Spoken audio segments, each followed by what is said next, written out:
when the leader girl goes to party X, all girls will go to party X. What actually brings these kind of events together? So first, let's just start. Can you give a breakdown for the guys that are watching this now that don't know what this is? What is this event and what is the context for it?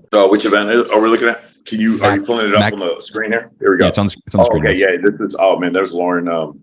Dude, you want to tell you a story? So that's Lauren Blake. You guys know, okay, put a 1 in the chat if you guys read The Setup by Dan Bilzerian. Mm-hmm. Anybody? Did any of you guys read The Setup by Dan Bilzerian? Okay, that has to change. You guys all have. If you are asking me questions about throwing events, the book of The Setup by Dan Bilzerian, which just came out on audio, must be read. There is no excuse.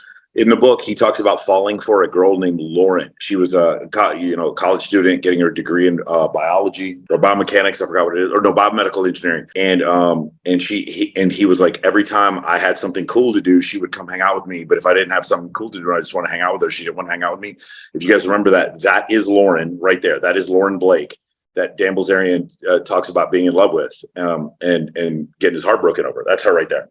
So she came to one of the events anyway, and I'll say a really funny story, dude. So I was like, hey, do you want to come judge my bikini or do my bikini competition? And she goes, yeah. She goes, I will do it, but I heard the first prize is at $25,000. And I was like, Lauren, like, I love Lauren. Lauren's awesome. But like, Lauren is like, I'm not coming because your first prize isn't $25,000. Like, Lauren just assumes she's going to win first prize in my bikini competition.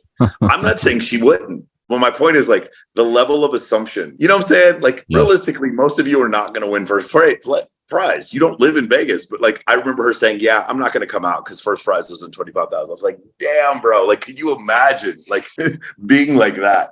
Anyways, so this is a Maxim Teatro party. The way it works is Maxim licenses out their events. Oh, there's Lindsay, obviously, Lindsay Payless. So Maxim licenses out their events.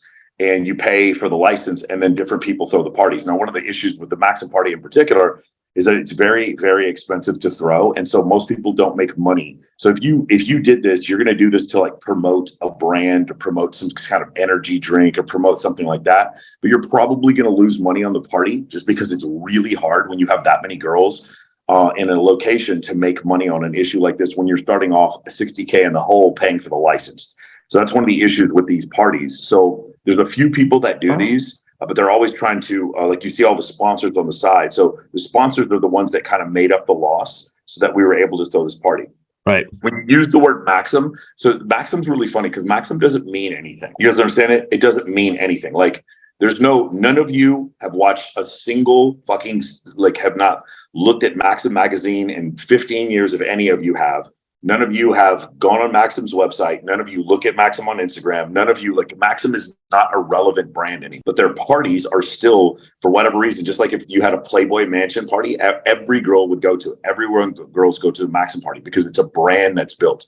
And this is kind of the lesson. Like, the brand is what makes everything happen. When Bilzerian has a party, every girl wants to go to the party. When Maxim has a party, even though this isn't actually Maxim that threw the party, every girl wants to go to the party. When Playboy has a party, everyone wants to go to the party.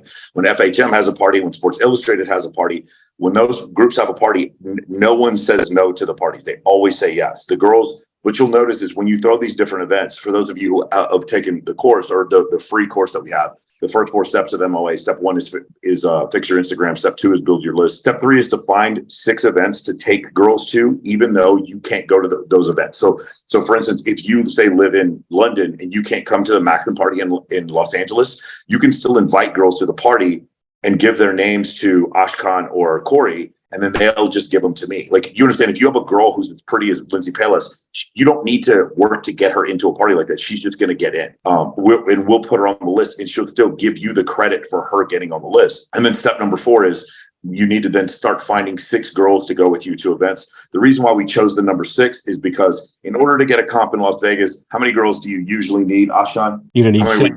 Well, so you need 5. And I always just said you need 1 more than that. So in general, the rule was for me, if it's 1 guy and 5 girls, you can get a comp. Now, I've seen guys get comps with 3 dudes before, but in general, the rule was for us as promoter, not I wasn't a promoter, but the rule that was taught to us, even though it wasn't actually a rule, is 5 girls, 1 dude, and you get a comp. It's a 6 minimum, and you can do even ratio at certain places. You're just not going to get a quality table. Yeah, for sure. So, and that's the other thing. Well, we can go into so much of this, but I love that you're bringing that up. You can get comps at places like with shitty ratios. The problem is they know you're the dude with the shitty ratio. And when they have their big events, they're not going to invite you. I get invited to everything because I show up to parties with girls who look like this. I invite pretty much every girl you see on here. So I invited Lauren. I got Lindsay to come because it was this is the which theater one was this? This was the in February, I think, or March. Yeah, but no, what was it called though? It's the it was for Mardi Gras. Mardi Gras, yeah. Yeah, Carnival. So she's from Baton Rouge, Louisiana. So she's a big Mardi Gras fan. That's why she wanted to come to this. When other girls found out that Lindsay was coming, so this is the next lesson. When girls find out that if you guys ever watched that movie, Regina, what's it called? Mean Girls. You know, there's the one girl who's the leader of all the other girls, Regina George. So fucking Lindsay's the leader. If Lindsay goes to a party, no girl who's a model isn't going to your party. Do you guys understand? When a model there you go, beautiful. When a girl who's like a 10 out of 10, and I don't mean a 10 out of 10 isn't hot. I mean, 10 out of 10 is like she's the leader. When the leader girl goes to party X, all girls will go to party X. Let me say that one more time. When the girl who's the leader, when the girl who's the highest status goes to a party, she doesn't have to be the hottest, right? She could be Khloe Kardashian, who's not the hottest. But if Khloe goes to the party, all girls say this party has received pre-selection approval and we will all go to the party if possible.